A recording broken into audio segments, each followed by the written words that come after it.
Social media पर जैन समाज के सबसे लोकप्रिय जैन न्यूज चैनल महालक्ष्मी की ओर से आप सभी को सुबह सुबह आज 8 बजे फिर आए हैं सादर जय जिनेंद्र के साथ। आप कहेंगे बस एक दिन और न्यू ईयर आने वाला है। अरे हम कहते हैं हमारा न्यू ईयर आए तो दिवाली से अगले दिन शुरू हो गया। अब तो उस साल में चल रहे हैं पौष की कृष्ण एकादशी है। आपकी अंग्रेजी तिथि 30 दिसंबर है आज, पर आज है सबसे खास दिन इस साल का जो होता है पौष कृष्ण एकादशी। हमारे दो तीर्थंकरों का जन्म और तप कल्याणक 8वें तीर्थंकर चंदा प्रभु और 23वें तीर्थंकर पारस प्रभु का। वैसे सभी 24 तीर्थंकर गुरु में एक समान होते हैं। इतने गुण गिनते गिनते उम्र निकल जाए, ब्रह्मा भी इतनी खान उनके गुणों का नहीं कर सकते हैं। पर तब भी कहते हैं इतनी समानताओं में विषमताएं भी होती हैं। जो एक ही दिन जन्मे और एक ही दिन तप पे जाते हैं उनके अंदर क्या है, आज आपको सुनाते हैं समानताओं के अंदर विषमताएं। हाँ, दोनों तीर्थंकरों का जन्म उत्तर प्रदेश में हुआ। इस समय चुनाव होने वाले हैं जहां पर हमारे योगी जी और मोदी जी लगे हुए हैं चुनाव जीतने के लिए। उसी नगरी में हुआ।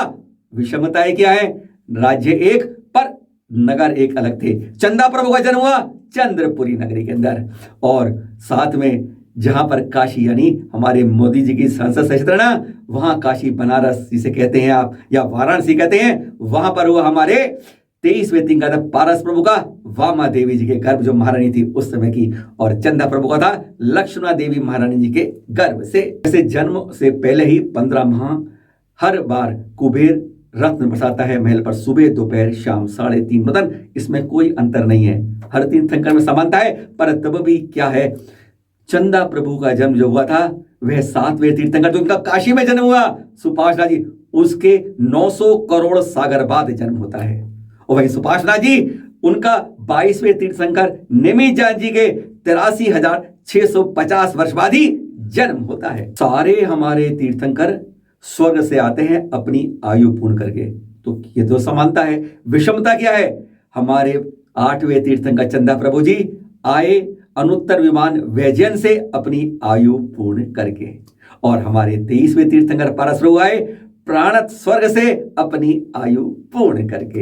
हाँ, इन 24 तीर्थों का रंग थोड़ा अलग अलग होता है। कोई श्वेत, अधिकतर हमारी तरह सोने के तप की तरह रंग होता है, इनका वह भी होता है।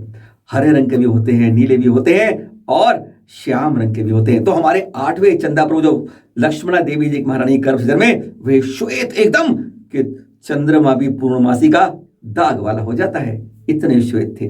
और हमारे 23वें तीर्थंकर जो वामा देवी महारानी गर्भ जमा होता है उनका था हरित श्याम रंग। जहां हमारे 8वें तीर्थंकर चंदा प्रभु की आयु 10 लाख वर्ष पूर्व थी। एक जानते कितनी, आपके कैलकुलेटर में नहीं आएगी ये, 10 लाख वर्ष पूर्व, यानी एक पूर्व होता है 84 लाख पूर्वांक के बराबर और एक पूर्वांक होता है 84 लाख वर्ष के बराबर। अब कैलकुलेटर में करिए 10 लाख गुणा 84 लाख गुणा 84 लाख, इतनी आयु थी हमारे चंदा प्रभु की। और वहीं पर हमारे 23वें तीर्थंकर आयु थी मात्र 100 वर्ष।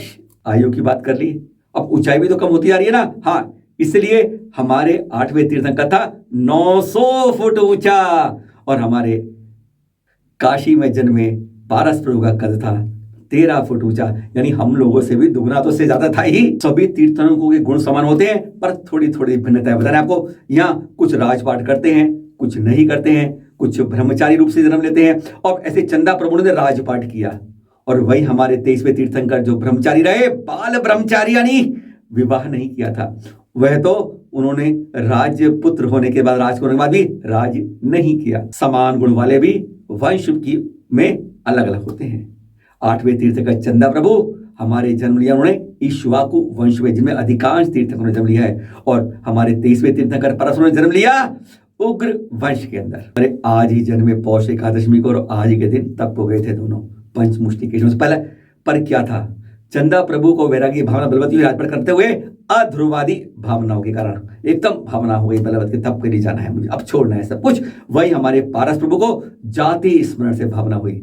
जानते हैं आप, सुनते भी आप कि उस लकड़ी में जब देखते हैं जो अपने नाना को बताते हैं कि इसके अंदर सांप सापिन है, जिन्हें कहा जाता है धर्मेंद्र बने और उनकी पत्नी बने पर पद्मावती बने, ये कहा जाता है, वही जाति स्मरण से वैराग्य धारण करते हैं। अधिकांश हमारे तीर्थंकर जो बनते हैं ना, वह जब चलते हैं तो उनके साथ उनको देखा देखी, कहते हैं जब वह महाराजा कर रहे हैं तो कई और राजा उनकी तरह देखा देखी करते हैं। अब यहाँ पर जैसे चंदा प्रभु ने चला भाई अब तो मैं तब वैराग्य धारण करूंगा, पंचमुष्टि केश न झुके काय उत्सर्ग करूंगा, और वह चलते हैं तो हजार राजा उनके पीछे चल देते हैं दीक्षा लेने के लिए।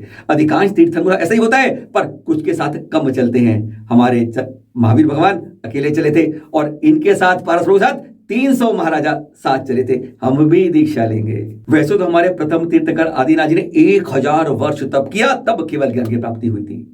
और यहाँ पर करोड़ों वर्ष की आयु वाले थे हमारे 8वें तीर्थंकर चंदा प्रभु, इनको भी 3 माह तप करना पड़ा, तब केवल ज्ञान की प्राप्ति हुई।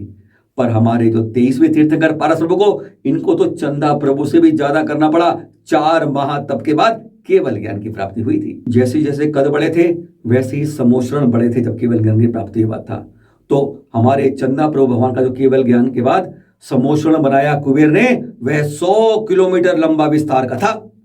और हमारे जो 23वें तीर्थंकर परास प्रभु का जब कुबेर ने समोषण बनाया तो वह 15 किलोमीटर विस्तार का। हाँ, गणधरों में सबके असमानता है तीर्थंकर, ये घटते क्रम में नहीं है ना बढ़ते क्रम में। यहाँ पर जो हमारे 8वें तीर्थंकर चंदा प्रभु के 93 गणधर थे, वही हमारे पारस प्रभु के केवल 10 गणधर थे। हाँ, हर बार हर काल के अंदर सभी 24 तीर्थंकर हमारे अधान अनादि निधन तीर्थ है, सब में ऋषिकर जी वहां से मोक्ष जाते हैं। लेकिन इस बार हुंडा अवसर कारगर 24 नहीं 20 गए।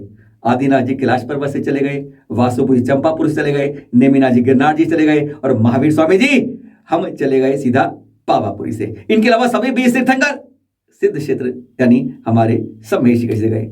अब चंदा प्रभु भी गए, पारस प्रभु भी गए, दोनों वहीं से समानता है। इसमें भी विषमता है, यानी जब हम पहुंचते हैं गौतम चढ़ते हैं ना, एक बिल्कुल बाईं तरफ पूर्व की ओर ललित कूट पर चंदा प्रभु जी जहां से वह मोक्ष गए, और उसी कदम लगे दाईं तरफ पश्चिम में बिल्कुल स्वर्ण भद्रकूट से हमारे पारस प्रभु गए। दोनों के बीच में सबसे बड़ा डिफरेंस है हमारी शिखर जी में, एक जाते हैं तो 6 किलोमीटर का फासला दोनों के बीच। सारे तीर्थरंगों का तीर्थकाल ना अलग अलग रहता है, यानी कि घटता रहता है, बीच बीच में बढ़ता भी है, यानी असमानता है। हमारे ललित कूट से मोक्ष जाने वाले चंदा प्रभु का तीर्थकाल 90 करोड़ सागर 4 पूर्वांक का रहा, और वहीं पर हमारे 23वें तीर्थंकर का मात्र 278 वर्ष।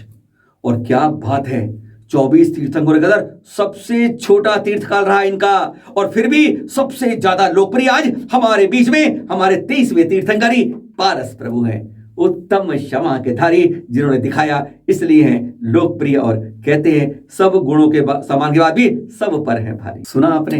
अरे ऐसे बहुत अंतर हैं, अभी गुण सारे समान, गिनते रह जाओ खत्म हो जाए कहते हैं जीवन की शाम, फिर तब भी गुणों की बखान नहीं कर सकते।